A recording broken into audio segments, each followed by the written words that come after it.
Informés d'une incompréhension qui existait entre la hiérarchie et la base, le 26 février 2024, nous sommes allés à la rencontre du président du SINAMAG au palais de justice de Libreville pour avoir plus de lumière sur cette affaire.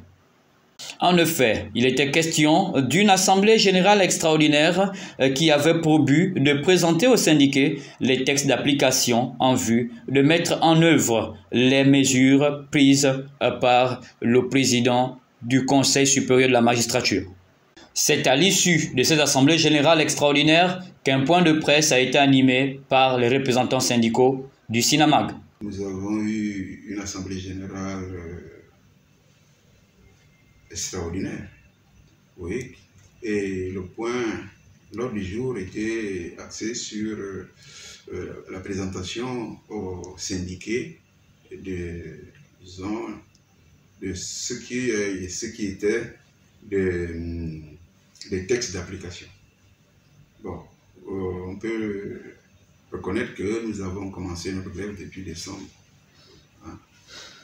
Depuis décembre, et cette grève a été suspendue suite à la demande du président du CTRI, le président du Conseil supérieur de la magistrature, qui avait bien voulu que nous arrêtions notre mouvement pour qu'il puisse s'imprégner de la situation.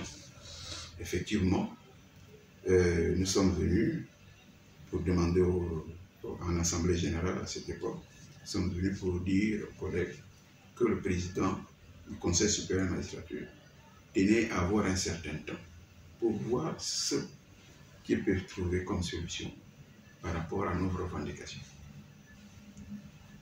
Heureusement, nous avons été entendus. Le mouvement a été suspendu, non pas levé, suspendu pour 3 mois. Et normalement, en décembre 2023, nous devions revenir pour faire l'état des lieux de ce qui a été fait.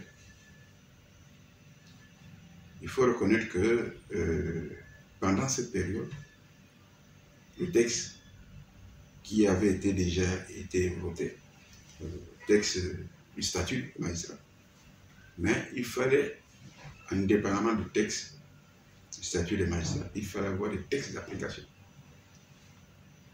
Donc le texte sera promulgué pendant cette période-là par le président du Conseil supérieur de la magistrature, le président de la République.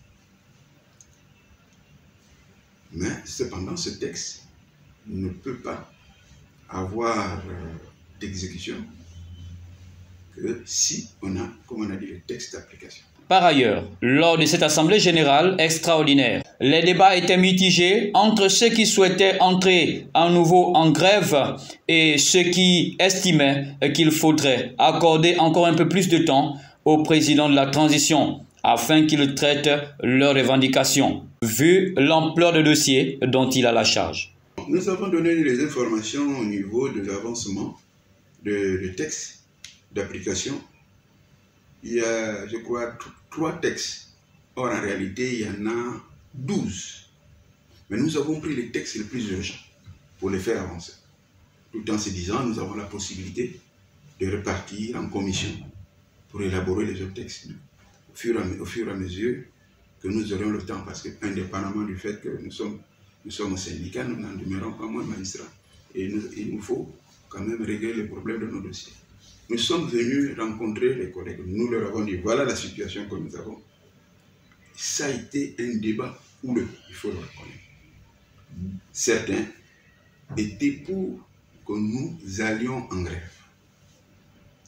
D'autres ont estimé que le peuple a trop souffert.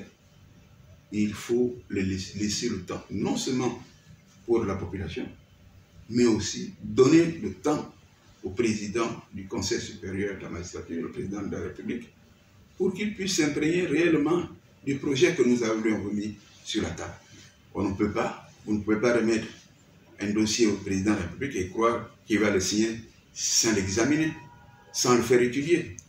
Donc, c'est pour cela que nous, beaucoup ont dit qu'il faut donner du temps au président pour qu'il puisse s'imprégner, voire arbitrer sur les sommes qui ont été mises dans ces projets. C'est donc au sortir de ces échanges houleux qui ont duré 3 heures que serait sortie cette incompréhension qui laisse transparaître l'idée d'une corruption de la hiérarchie du SINAMAG. Affaire à suivre.